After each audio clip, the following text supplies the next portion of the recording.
Audio clip number 16۔ اس میں آپ سورہ بقرہ کی آیت نمبر 40 سے لے کر 42 تک کی تلاوت، ترجمہ اور تفسیر صراط الجنان سنیں گے۔ بسم اللہ الرحمن الرحیم۔ ترجمہ: اللہ کے نام سے شروع جو نہایت مہربان رحمت والا ہے۔ یا بنی اسرائیل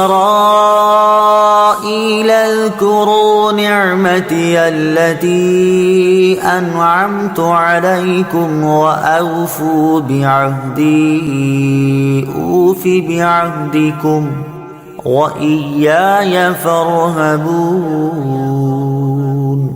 ترجمہ: اے یعقوب کی اولاد، یاد کرو میرا وہ احسان جو میں نے تم پر کیا، اور میرا عہد پورا کرو، میں تمہارا عہد پورا کروں گا، اور صرف مجھ سے ڈرو۔ یا بنی اسرائیل، اے بنی اسرائیل۔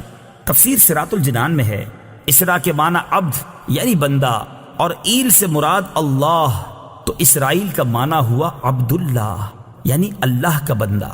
یہ عبرانی زبان کا لفظ ہے اور حضرت یعقوب علیہ السلام کا لقب ہے۔ اذکروا نعمتی، میرا احسان یاد کرو۔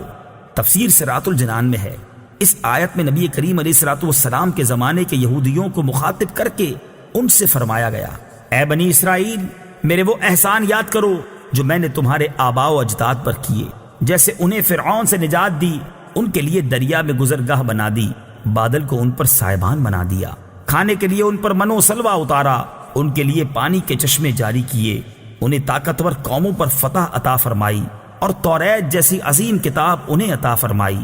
اور میرا وہ احسان یاد کرو جو میں نے تم پر کیا کہ تمہیں اپنے حبیب صلی اللہ تعالی علیہ وسلم کا زمانہ عطا کیا، جن کی آمد کی بشارت تورات اور انجیل میں دی گئی ہے۔ خیال رہے کہ یہاں یاد کرنے سے مراد صرف زبان سے تذکرہ کرنا نہیں ہے، بلکہ اس سے مراد یہ ہے کہ وہ اللہ تعالیٰ کی اطاعت و بندگی کر کے ان نعمتوں کا شکر بجا لائیں، کیونکہ کسی نعمت کا شکر نہ کرنا اس کو بھلا دینے کے مترادف ہے۔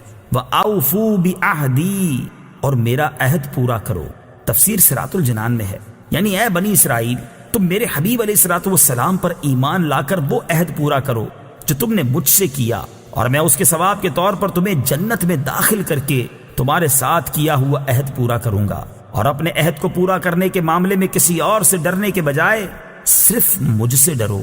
وآمنوا بما أنزلت مصدقا لما معكم ولا تكونوا أول كافر به ولا تشتروا بآياتي ثمنا قليلا وإياي فاتقون۔ ترجمہ: اور ایمان لاؤ اس کتاب پر جو میں نے اتاری ہے، وہ تمہارے پاس موجود کتاب کی تصدیق کرنے والی ہے، اور سب سے پہلے اس کا انکار کرنے والے نہ بنو، اور میری آیتوں کے بدلے تھوڑی قیمت نہ وصول کرو، اور مجھ ہی سے ڈرو۔ وَآمِنُوا بِمَا أَنزَلْتُ، اس پر ایمان لاؤ جسے میں نے نازل کیا۔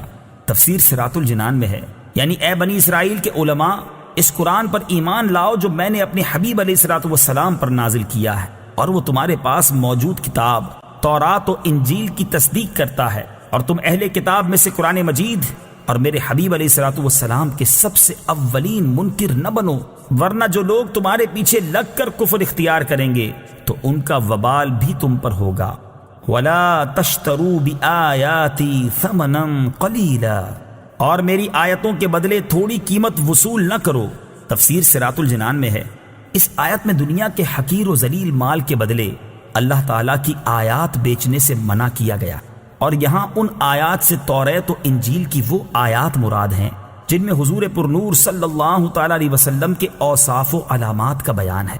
قرآن پاک کی یہ آیات ان یہودیوں کے متعلق نازل ہوئیں جنہیں اپنی قوم سے نذرانے اور وظائف ملتے تھے، اور انہیں ڈر تھا کہ اگر قوم کو معلوم ہو گیا کہ تورات میں محمد مصطفیٰ صلی اللہ تعالیٰ علیہ وسلم کی یہ نشانیاں بیان کی گئی ہیں، تو وہ ان سرداروں کو چھوڑ کر محمد مصطفیٰ صلی اللہ تعالیٰ علیہ وسلم پر ایمان لے آئیں گے، اور یوں ان کے نذرانے بند ہو جائیں گے۔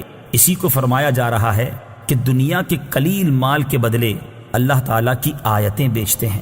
وَلَا تَلْبِسُوا الْحَقَّ بِالْبَاطِلِ وَتَكْتُمُوا الْحَقَّ وأنتم تعلمون۔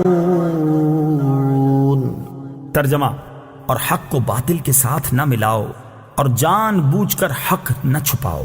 ولا تلبسوا الحق بالباطل، اور حق کو باطل سے نہ ملاؤ۔